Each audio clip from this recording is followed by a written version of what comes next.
Vamos ver, pastor, cadê ele? Sumiu? Uai, cadê o pastor?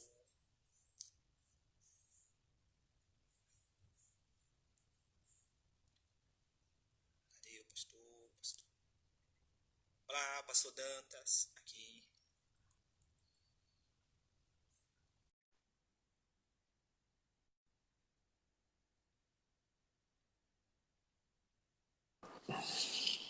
Tô. Opa, Matheus, estamos de volta. Vamos dar um tempinho aí pro pessoal que estava acompanhando, eles vão Sim, voltando, tá certo? Mas aí a gente vai tentar falar mais 15 minutos só para concluir, e né? para concluir. Então, tá. Então deixa a gente ir falando aqui um pouco. Então, qual é a preocupação hoje? Então, quando você fala em fé, ficou bem compreendido. Então, você tem a fé revelacional, que é a fé das Escrituras. Você tem a fé no sentido de crença, e ela pode ser tanto uma fé distorcida do conteúdo bíblico, como ela pode ser uma fé completamente independente desse conceito que nós temos de Deus. Pode ser uma fé mística, pode ser uma fé supersticiosa, pode ser uma fé antropocentrista, né, que confia no homem, vai dar certo, rapaz, não tem medo, vai dar tudo certo. Recentemente não, alguns anos atrás, mais ou menos uns 10 anos, se trabalhou a ideia da fé da atração, né, que existem forças, isso vem do hinduísmo, que existem forças, e do budismo existem forças no universo, segredos, né, do universo, em que as pessoas, se desejarem, elas trazem, se fizeram mal, ele volta. E muitos cristãos acabaram bebendo nessa fonte. E você teve, por exemplo, a questão da confissão positiva, né, livros que foram produzidos como O Há Poder em Tuas Palavras, em que as pessoas hoje, dentro do triunfalismo protestantes, oram, eu determino, né? Para você ver como são questões que vêm, porque ele acredita que se não determinar, não acontece. Eu me recordo, alguns dias atrás, minha sogra, a gente ficou com receio se ela tinha contraído ou não Covid. Nós fomos até a casa dela e tal, e ela está no grupo de risco. E nós oramos por ela e apresentamos e oramos assim: Senhor, se for feita a tua vontade, Senhor, que ela possa se recuperar, caso ela tenha contraído e tal. Imediatamente uma outra pessoa disse assim: não, cuidado para falar essa história de seja feita a tua vontade, porque isso tira a fé. E eu estava assistindo um vídeo do Padre Marcelo Rossi, olha só, vídeo antigo, rapaz, caiu no... Quando você está assistindo um vídeo no YouTube, parece que vai entrando outro, né? E sim. entrou, e ele dizia assim: o segredo da oração poderosa é aquela oração que termina assim: seja feita a tua vontade. E ele diz oração, ele ainda dizia lá para o pessoal: olha, vocês querem uma oração poderosa? Quando vocês apresentarem tudo diante de Deus e terminarem de orar, aí vocês selam com seja feita a tua vontade. Interessante, porque você tem uma fonte católica, mas que está dando uma instrução que está indo na contramão do que muitos nós entendemos por fé, aquela fé que coloca Deus na parede, que determina, que declara. E aqui a gente tem uma brincadeira com os meninos aqui de casa, que quando uns oram, você já determinou? Porque se não determinar, não acontece. Mas é uma brincadeira, obviamente.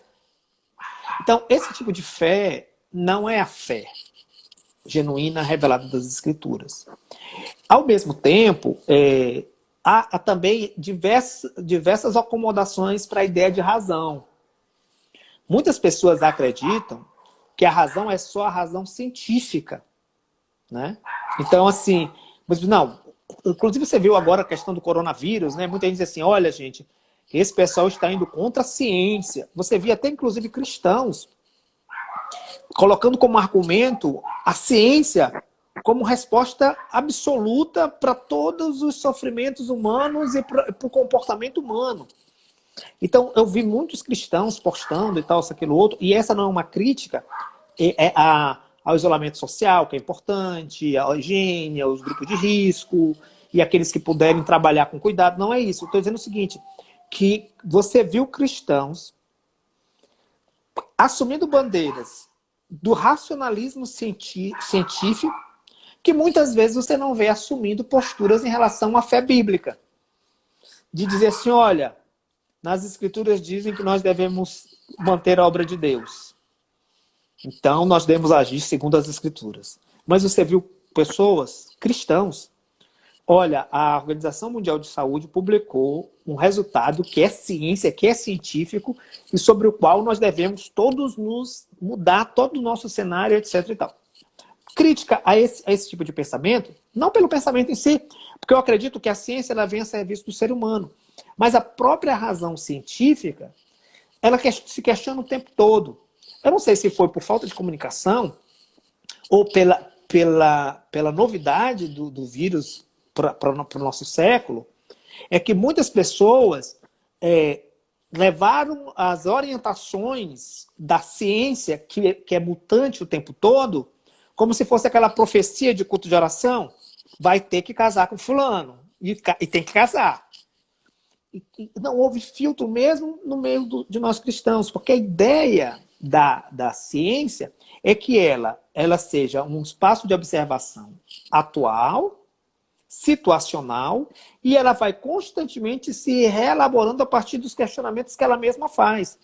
Então, dois tipos de crítica eu faço para esse tipo de comportamento. Primeiro, a crítica de cristãos que endeusaram respostas científicas ao ponto de, sem filtros, considerarem que a OMS, nesse aspecto, se transformou no oráculo da ciência, que é mutante, que muda o tempo todo. Crítica número 1. Crítica ao segundo grupo. Quando a OMS ela faz modificações, ou ela revê, não a OMS, que ela revê, na verdade ela está cedendo à ciência, porque a ciência é justamente isso. Aquela ideia de que você nunca irá dar a resposta, se não por estimativa como acontece na matemática, da infinitude. Então esse é o grande questionamento que nós fazemos para a razão. A razão nunca vai dar respostas infinitas. Ela nunca vai dar respostas para a eternidade. Ela nunca dá respostas sobre a alma. E aí você pode ir para o materialismo. E aí você tem um outro tipo de racionalismo, que é o racionalismo científico. E aí, nesse aspecto, a igreja tem sido, já há algum tempo, desde a Revolução Naturalista, com a publicação do Seleção, meu Deus, esqueci agora. Do Darwin, obrigado, do Charles Darwin. Né? Desde que você tem a introdução da origem das espécies, da seleção natural, muitas pessoas se curvaram aquilo, tanto que alguns, inclusive, atenderam ao evolucionismo teísta, e hoje a gente vê o criacionismo científico. Não é o criacionismo teológico, é o criacionismo científico. Mas ainda assim, ainda que seja científico, ele dá respostas científicas. Mas a fé, ela não se prostra à razão, porque a fé é a única capaz de dar respostas para o absoluto. Então, hoje nós temos algumas preocupações que esse é um tipo de racionalismo. Por exemplo, quando o Richard Dawkins escreveu o livro dele, Deus no Delírio, ele inclusive chegou a dizer que as ciências humanas não são ciências. Ele só confiava nas ciências naturais. Ele diz, ciências humanas não são ciências, porque elas dependem de subjetividade, somente as ciências naturais são ciências. Mas o que você tem visto é que, de um modo geral, a ciência, para ser válida, para ser verdadeira, ela se questiona o tempo todo. E como ela se questiona, ela só sobrevive da fé de que hoje, a ideia, e não é a fé bíblica, nem teológica, é a fé de que aquele momento da ciência, eu preciso de um mínimo de credibilidade para confiar nela. Vamos dar um exemplo recente da pandemia. A cada publicação, né, oficial ou não oficial da OMS, a nossa confiança na organização ou ela diminuía, ou ela se remodelava a nova notificação. O que significa isso? Que para aquela razão científica, para aquela ratio científica, nós ou confiávamos ou descredibilizávamos. Que ela é mutante, ela é mutável. Na fé, não. O teu conhecimento, ele não muda o objeto. O objeto, Deus, continua sendo o mesmo. É a tua percepção que passa a aprender com ele progressivamente. Mas não só existe a razão naturalista, não só existe a razão científica, existe a razão cotidiana. Ontem mesmo uma pessoa compartilhou comigo uma experiência, quando viu a postagem deles, pastor, eu vivi uma experiência entre fé e razão. Aí eu perguntei para a irmã Confere, disse, o pastor estava comigo, a esposa de um pastor e tal, ele sofreu um acidente, e pela razão ele morreria, né, pelo acidente. Mas pela fé eu acreditava que Deus poderia curá-lo. Então, na verdade, eu disse para ela, olha, irmã, as duas coisas são importantes. Deus fez corpo e Deus fez espírito. Eles se separam, mas na ressurreição eles voltam. Significa dizer que os dois são plenamente importantes. Mas um deles é mais importante, que é o espírito. Assim mesmo é a razão e a fé. A razão, ela nos ajuda, como disse Agostinho, a minha razão me leva à fé. E a minha fé deve me levar a Deus. Né? Então, quando você tem uma ideia como essa, por exemplo, você jamais deve achar que a sua razão, que não é a científica, porque nós temos uma razão. Qual é a razão? Não é científica, não é naturalista. É a razão das escrituras. As escrituras é um tipo de razão. Tanto que Paulo chama de culto racional. Tanto que Paulo diz que a fé vem pelo ouvir. O que é a razão? É um conjunto... Logos, né? Logos é a palavra, né? Logos, palavra. Perfeito. A razão é um conjunto de aprendizados que me levam a uma conclusão. O que é o Antigo Testamento? Senão uma série de premissas. O que é a revelação do Filho? Uma conclusão de uma revelação divina. Então, quando você fala de fé racional, você está falando de uma fé que acredita na razão, no conhecimento, na revelação das Escrituras. Então, na situação da irmã, quando ela está no carro e o esposo está ferido e ela fica na dúvida, na verdade, ela tem uma razão para crer, que é a razão das Escrituras, que são firmes, elas são verdadeiras. Só que elas não são científicas, elas não são naturalistas, mas elas estão baseadas no conhecimento relacional, em que nós nos relacionamos com Deus. Então, assim, nesse debate entre fidelis e ratio, entre pistia e logos, entre fé e ciência, nós, cristãos, teólogos ou servos de Deus, de um modo geral, nós temos a capacidade de não discriminar a fé científica, ou melhor, a ciência, mas entender que ela passa por processos constantes. Não descredibilizar a razão das Escrituras, porque é um processo de conhecimento, e o meu povo perece por falta de conhecimento, e devemos crescer e conhecer, mas nós devemos entender que esse é um tipo de razão que nos traz para experiências humanas materiais, como criar um filho, como me comportar no emprego, como me comportar na igreja, como ser um cristão, ao mesmo tempo que me projeta para a eternidade. Ao mesmo tempo que faz me pensar num Deus soberano, num Deus eterno, na projeção desse Deus eterno. Então eu penso que para nós cristãos é muito mais fácil conciliar fé e razão do que para um cristão que não entendeu o conceito de fé, porque fé pode ser qualquer uma, quanto para alguém que acha que a única razão é a razão naturalista, é a razão cientificista. Tá bom, Matheus? Eu queria terminar esse momento, se tiver alguma pergunta, para sugerir...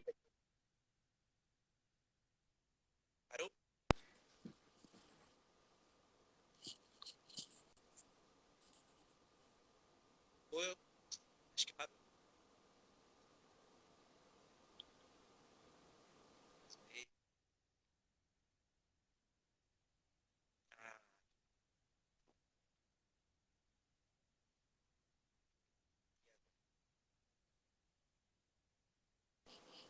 Aí, Ok, pode perguntar.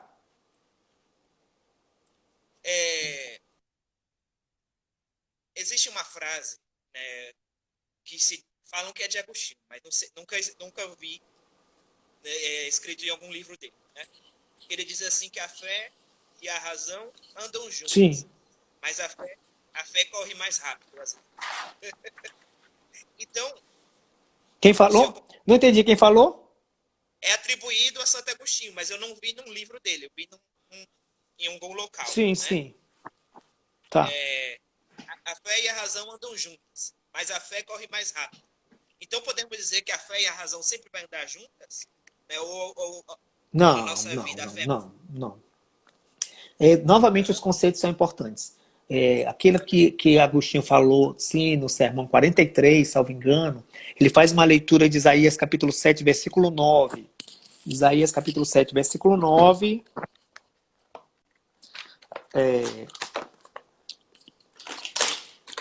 Se não, 7:9. 7:9. Se não crerdes, não havereis de compreender. Algumas versões traduzem, se não crerdes, não havereis de se manter.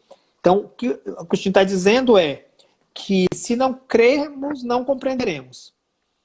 Então, a fé das Escrituras, não, a fé em Deus não sobrevive sem a razão das Escrituras.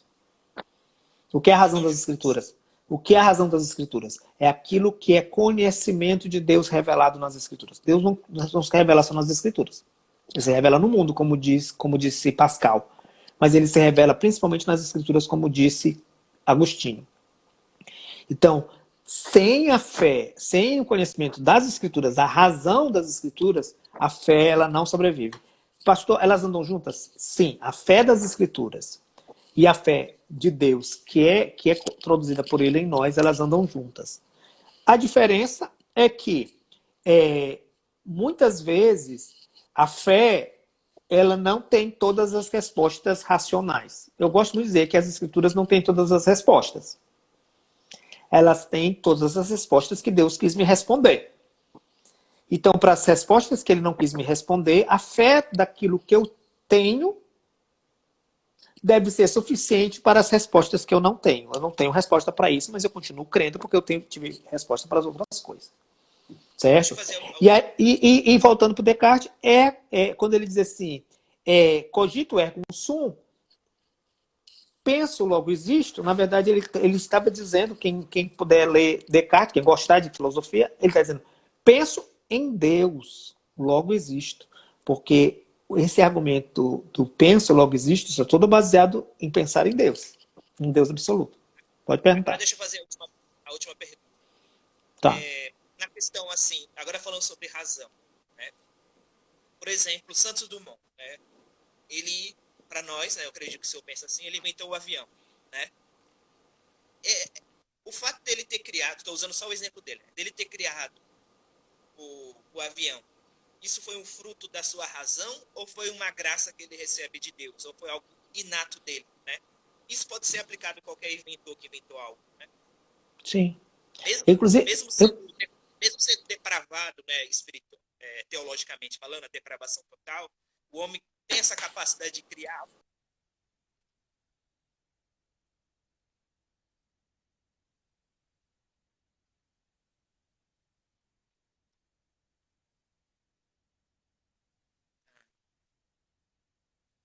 O senhor entendeu a pergunta? Mateus, eu entendi sim. Olha, a total, ela não é intelectual. Certo? O homem tem capacidade intelectual.